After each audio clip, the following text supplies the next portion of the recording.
Hi guys, welcome to my channel, and this video is the first video in the playlist of data structures and algorithms, and in this video we'll be learning about asymptotic analysis. So before going to what is asymptotic analysis, I want to discuss about what is analysis, what it means by analyzing an algorithm. So an algorithm can analyzed in two ways. One is time complexity.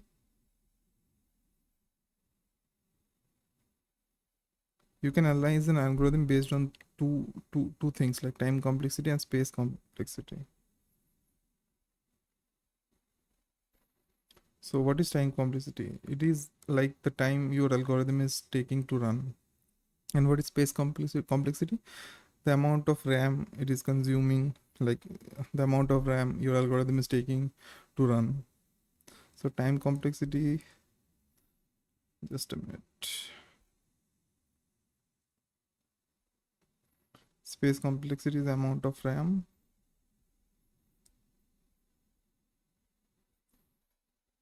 amount of time. So there are two types of algorithms, but in general we'll be like more involved in learning this time complexity, not in space complexity, because as we know space is like available these days. So what is more precious is like time complexity, the amount of time your algorithm is taking, like the amount of time the CPU like needs to run your algorithm. So time complexity can be found in, we can write it in a mathematical equation like function of a, like this is the time complexity for your algorithm. A is compile time of your algorithm plus running time of your algorithm. So what is this? This is time complexity of your algorithm. Let it be a. This is the compile time of your algorithm.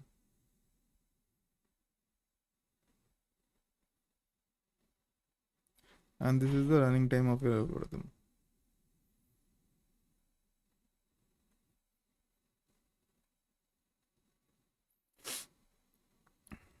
So compile time will be based on your compiler,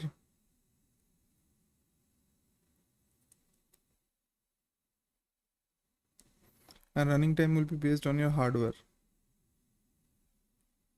like what CPU you are using. If the CPU is faster, your algorithm will run fast. Basically, if you have i3 versus i9, so i9 will run fast, your algorithm will run faster in i9 than in i3. Basically, you can't see the time, it is very like slow, but for bigger algorithms, you will start to see the difference. So there are two types of analysis. A posteriori analysis. I don't know I am like pronouncing the word correct, but it is a posteriori, and a priori. You don't need to think about this. We will working with a priori analysis because this is dependent upon the compiler you are using and the type of hardware you are using. Like what if you're using a good compiler, like a fast compiler written in a like low level language, so it will be faster. And also if you have a greater like good CPU, then the algorithm will run faster. But a priori analysis, it is independent of all these things. It is independent of compiler and it is independent, just let me write it in a good way. It is independent of compiler and hardware. but this is dependent on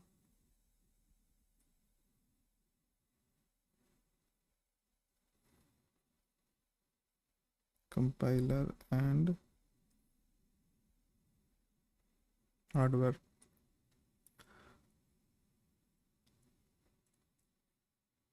So what is a priori analysis? Let's go. You don't have to think about this one because it is not used. We are using a priori analysis. So what is this?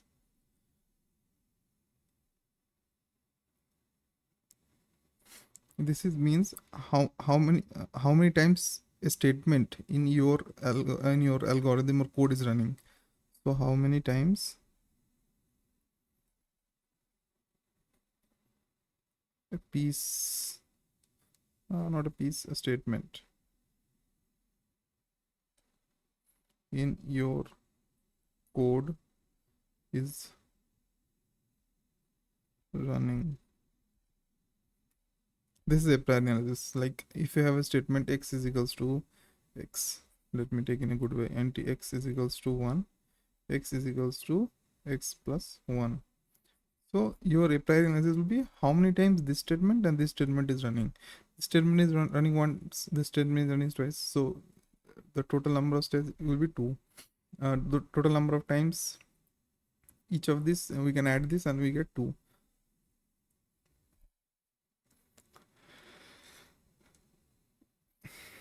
So to give you a better example, I will take like this program. Let's say I have a Java program with this method ps public static void main string array args, and this will have a, let's say I have int x and y initialized to 1. So what you do here is z is equals to x plus y. So your main so when you call this when you run this program, you know the Java program starts from the main method. So this thread will run, comes to this, we will add this and give you value 2 and exit. So how many times this statement is running? This statement is running only once.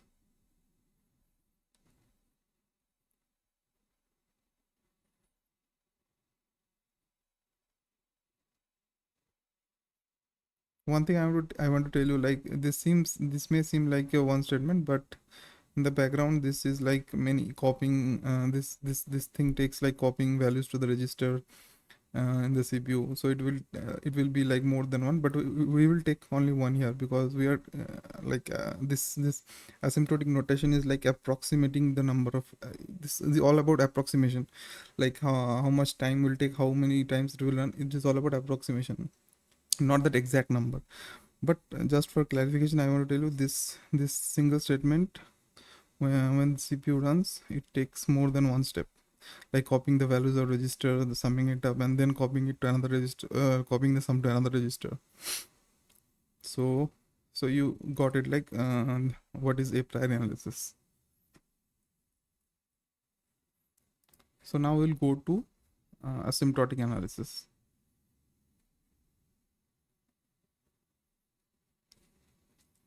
So what is asymptotic analysis?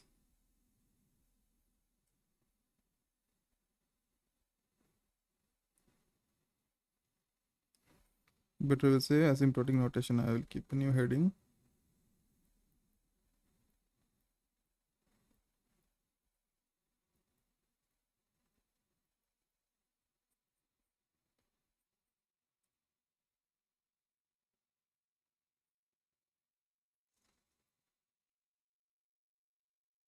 In asymptotic notation,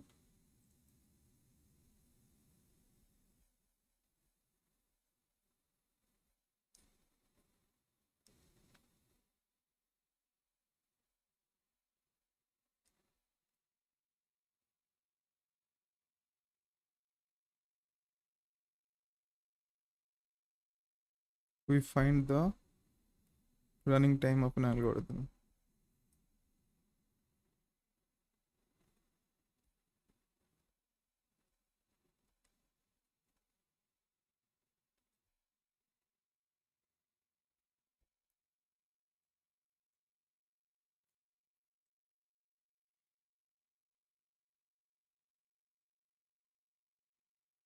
So if I write this in a in a mathematical way, we will measure Tn of an algorithm.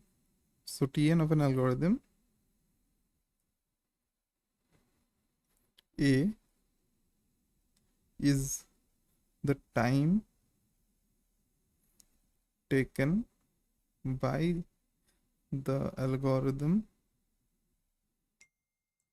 A for an input instance of n. This is the mathematical definition.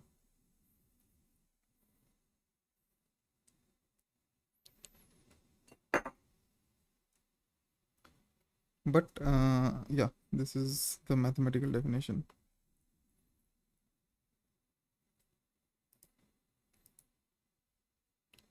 So in other words,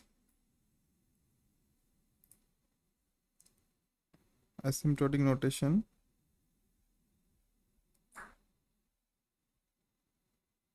is a formal way to define or classify a function.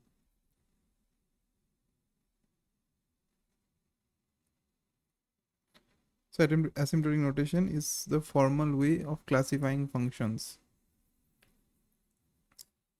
So there are, as you know, there are three types of asymptotic notation: big O, theta, big O, theta, and omega. So we are only caring about big O because it's the worst case scenario, and when you are analyzing your algorithm, it's better to think about the worst case. So this is big O, theta, and omega. Are we talking about big O only? So in formal definitions, what is big O?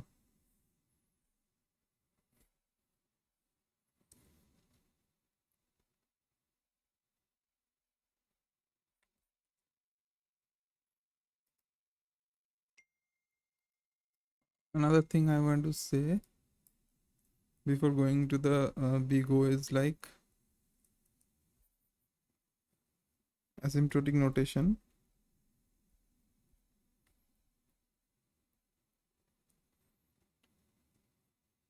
as asymptotic notation of function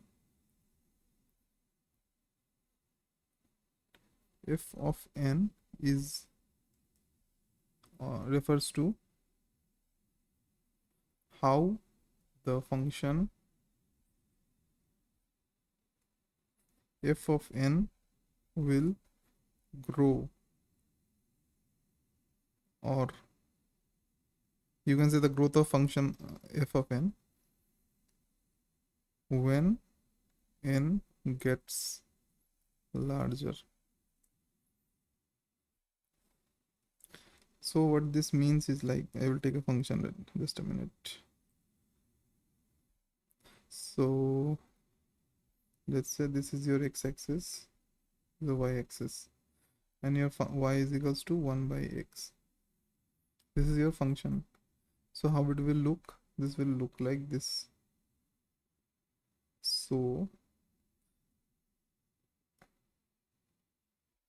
you can see like, now we are more interested in finding the behavior of y when x gets larger, like x tends to infinity. So we can write, if we have y is equals to 1 by x, so we can write limit x tends to infinity 1 by x is equals to 0. Why? Because as x tends to infinity, y is becoming 0. So this is what we want, like this is what we want. Like if refers to the how the function f of n, here f of n is 1 by x, how f of n grows for bigger number of n, like this is n, x-axis is n, our x-axis is n. Now we will start with the big O notation. So what is big O notation? So let's say you have two functions, f of n and g of n. and you are saying, let's say f of n belongs to big O of g of n. So to make this statement, we have to prove prove a thing like f of n belongs to big O of g of n only if f of n is less than c into g of n for n greater than n0. This statement is only true if this satisfies. Like f of n belongs to big O of g of n only if this is true. So what is this? I will take a graph. Let's say this is,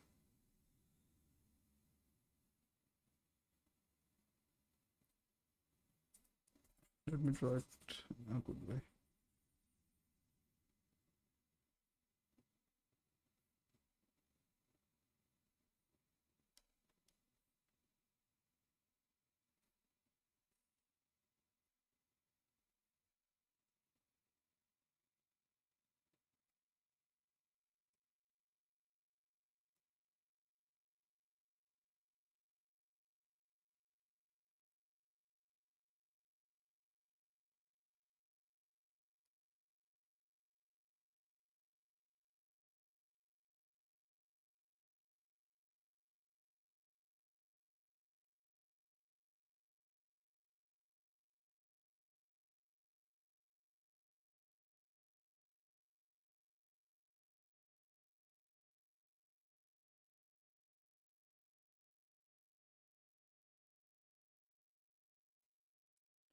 So this is the graph.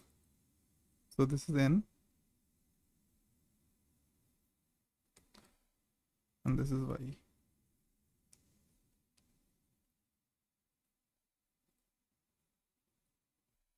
So this is the graph. This is your f of n. This is of your g of n. G of n is upper bound of f of n. So this is big O notation. So I will take an example. Like just a minute.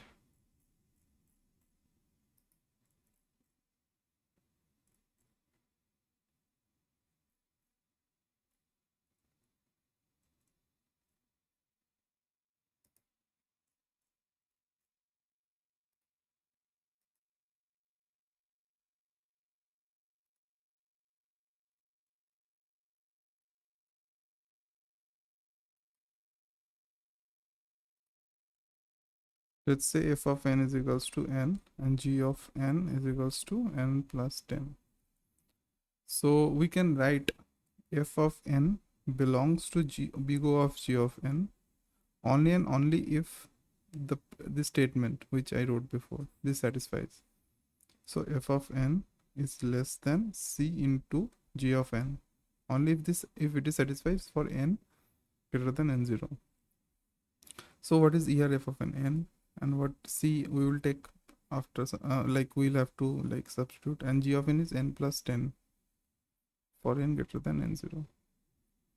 So what n0 we can take? So we'll start with n0 1 and c is equals to 1. Let's see. So this will be 1 less than c in c will be, we have taken 1 and n0 1 11. So 1 is less than 11. This satisfying for this f of n and this g of n. So we can say f of n belongs to big O of g of n. So this is what like big O notation. Big O notation is like. So this is big O notation.